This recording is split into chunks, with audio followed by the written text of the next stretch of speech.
અહેમદાબાદ મિત્ર ન્યૂઝમાં આપનું સ્વાગત છે। રાજકોટમાં વધુ એક ડિજિટલ અરેસ્ટનો કિસ્સો સામે આવ્યો છે, જેમાં કારખાનેદાર પાસેથી ₹5.35 લાખ પડાવી લીધા હોવાનું સામે આવ્યું છે। સાયબર માફિયાએ ઈડીના નામે વોટ્સઅપ કોલ કરી ફોટાવાળું વોરંટ પણ મોકલી 7 કલાક ડિજિટલ અરેસ્ટ રાખેલ હતા। કારખાનેદાર સાથે ફ્રોડ થયાનું માલુમ થતાં પોતે રાજકોટ શહેર સાયબર ક્રાઇમ પોલીસ સ્ટેશન ખાતે પહોંચી ડિજિટલ અરેસ્ટના નામે તેની સાથે થયેલ છેતરપિંડી અંગે ફરિયાદ નોંધાવી હતી। હાલ રાજકોટ શહેર સાયબર ક્રાઇમ પોલીસની ટીમે 5 આરોપીની ધરપકડ કરી છે અને ફરાર મુખ્ય આરોપીની શોધખોળ હાથ ધરી છે। Rajkot cyber crime police station ખાતે ફરિયાદી પ્રવીણભાઈ ધીરજભાઈ ઉદાર ઉંમર વર્ષ 47 પોતે ડિજિટલ અરેસ્ટનો ભોગ બન્યાની ફરિયાદ નોંધાવી છે, જેના આધારે સાયબર ક્રાઇમ પોલીસે બીએનએસ કલમ 319(2), 308(2), 336(2), 351(2), 340(2), 204, 127 અને આઈટી એક્ટ કલમ 66D મુજબ ગુનો નોંધ્યો છે અને વધુ તપાસ હાથ ધરી છે।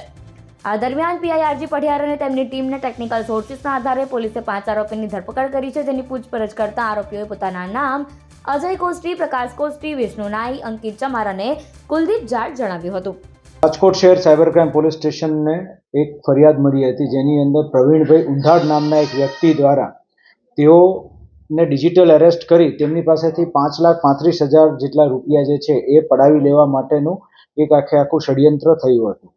તો એમણે આજે ફરિયાદ કરી તેના ધ્યાનમાં રાખીને તાત્કાલિક સાયબર ક્રાઇમ પોલીસ સ્ટેશન દ્વારા તપાસ હાથ ધરવામાં આવી, ત્યારે ધ્યાન પર આવ્યું હતું કે આસિસ્ટન્ટ ડિરેક્ટર એન્ફોર્સમેન્ટ ડિરેક્ટોરેટ તેના નામથી એક વ્યક્તિએ ફોન કરીને અને આ જે આપણા ફરિયાદી છે તેઓના સિમ કાર્ડનો દુરુપયોગ થયેલ છે અને એ સિમ કાર્ડ જે છે તેનાથી એક કેનરા બેંકની અંદર બેંક એકાઉન્ટ ખોલેલું છે અને તેની અંદર ખૂબ બધા ગેરકાયદેસર નાણાકીય વ્યવહારો થયેલા છે તેવી એક ધાક ધમકી અને ડર ઊભો કરીને તેઓને ડિજિટલી અરેસ્ટ કરવામાં આવ્યા અને તેમની પાસેથી આ પૈસા પડાવવામાં આવ્યા હતા। મનીની ટ્રેલ જે છે તેની તપાસ આગળ શરૂ કરતા તે આપણા ટોટલ 5 આરોપી જે છે તેઓ સુધી આ મનીની ટ્રેલ ગયેલ છે તે મુજબની આપણી પાસે તપાસનો હકીકત ખોલવા પામેલ હતી, જેની અંદર અજય કુમાર કોસ્ટીના ખાતામાં આ પૈસા ગયેલા હતા અને તે પૈસાનું જે મેનેજમેન્ટ જે છે એ વિષ્ણુભાઈ નાઈ અને કુલદીપસિંહ અજમેરસિંહ જાતે રૂહલ જાટ આ 2 લોકો કરતા હતા। એ પૈસા ઉપાડીને અન્યત્ર જગ્યાએ ટ્રાન્સફર કરી દેતા હતા। આ જે આમનું જે બેંક એકાઉન્ટ ખોલાવવા માટે થઈને પૈસા લઈને પોતાના અંગત હિત માટે થઈને આવા બેંક એકાઉન્ટ ખોલાવનારમાં પ્રકાશભાઈ અર્જુનભાઈ કોસ્ટી જે છે તેનું ઇન્વોલ્વમેન્ટ સામે આવ્યું છે અને તે સિવાય પૈસા મોકલવામાં અંકિતભાઈ મણાભાઈ જાતે ચમાર આ વ્યક્તિ જે છે એમનું પણ ઇન્વોલ્વમેન્ટ આની અંદર આવેલું છે। આ સંપૂર્ણ જે આરોપીઓ જે હતા તેઓ બીજા કોઈ ગુનાની અંદર સંડોવાયેલા છે કે કેમ તેની તપાસ પણ આગળ સાયબર ક્રાઇમ પોલીસ સ્ટેશન દ્વારા હાથ ધરવામાં આવી હતી અને તેની અંદર એવું ધ્યાન પર આવ્યું છે કે અજયભાઈ રમેશભાઈ તેઓનું જે બેંક એકાઉન્ટ છે આઈડીએફસી બેંકની અંદર તે બેંક એકાઉન્ટ અન્ય 2 રાજ્યોની અંદર પણ ગુનાની અંદર ઇન્વોલ્વ થયેલું છે, જેમાં તેલંગાણા અને તમિલનાડુની અંદર ગુના નોંધાયેલા છે અને તે સિવાય વિષ્ણુભાઈ બનવારીલાલના નામે જે આઈડીએફસીની અંદર બેંક એકાઉન્ટ છે તેનો ઉપયોગ તમિલનાડુના એક ગુનામાં થયેલો છે। તો આ બાબતે વધુ વિગત જે છે એ જે તે સ્ટેટ પોલીસ પાસેથી મંગાવવામાં આવી રહી છે।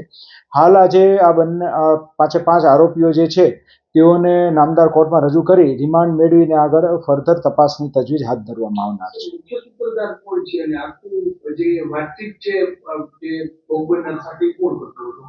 આ જે 5 જણા જે છે તેમાં જે કુલદીપસિંહ અને વિષ્ણુભાઈ બનવારીલાલ આ 2 વ્યક્તિઓ જે છે એ બંને લોકોએ અત્યાર સુધીનું જે મનીનું જે ટ્રાન્ઝેક્શન છે કે મની ક્યાં મોકલવાના અને પછી ફર્ધર એને આંગળીયું કરવાનું એ કામ કરેલું છે। જે ફોન કરનાર જે ઈસમ જે છે તેનો મોબાઈલ નંબર ને એવું બધું આપણને મળેલું છે, એની ફર્ધર તપાસ શરૂ છે। આ જે લોકો આરોપીઓ જે છે તેઓને આપણે અલગ અલગ જગ્યાએથી ધરપકડ કરેલી છે અને તે લોકોએ જે છે એ આ ફરિયાદી જે હતા તેનું ઓનલાઈન જ તે લોકોને આ જે આપણા જે કારખાનું ચલાવે છે તેમનું મોબાઈલ નંબર ને એવું બધું મેળવેલું હતું। હા, એટલે આપણે હાલ એવું અત્યાર સુધીની તપાસમાં આવ્યું છે કે અન્ય 2 રાજ્યોમાં 2 ગુનાની અંદર છે, પરંતુ હવે જેમ રિમાન્ડમાં અને એમાં ફર્ધર આપણે તપાસ કરીશું એમ વધારે ખ્યાલ આવશે। હાલ મની જે છે એમની પાસેથી કોઈ રિકવર થયા નથી. એમણે પૈસા ફર્ધર મોકલી આપ્યા છે.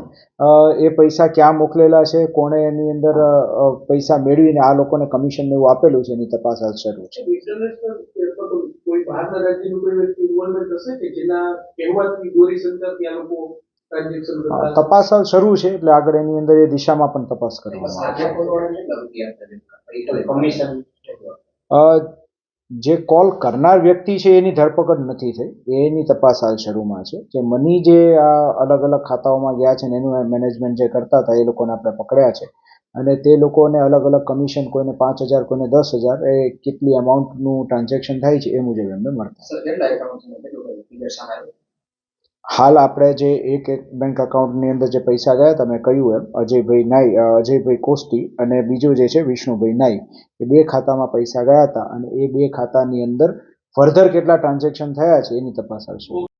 અહેમદાબાદ મિત્ર ન્યૂઝની યુટ્યુબ ચેનલને સબસ્ક્રાઇબ કરો અને બેલ આઇકોન જરૂરથી દબાવો, જેથી દરેક મહત્ત્વના વિડીયોની નોટિફિકેશન તમને મળતી રહે.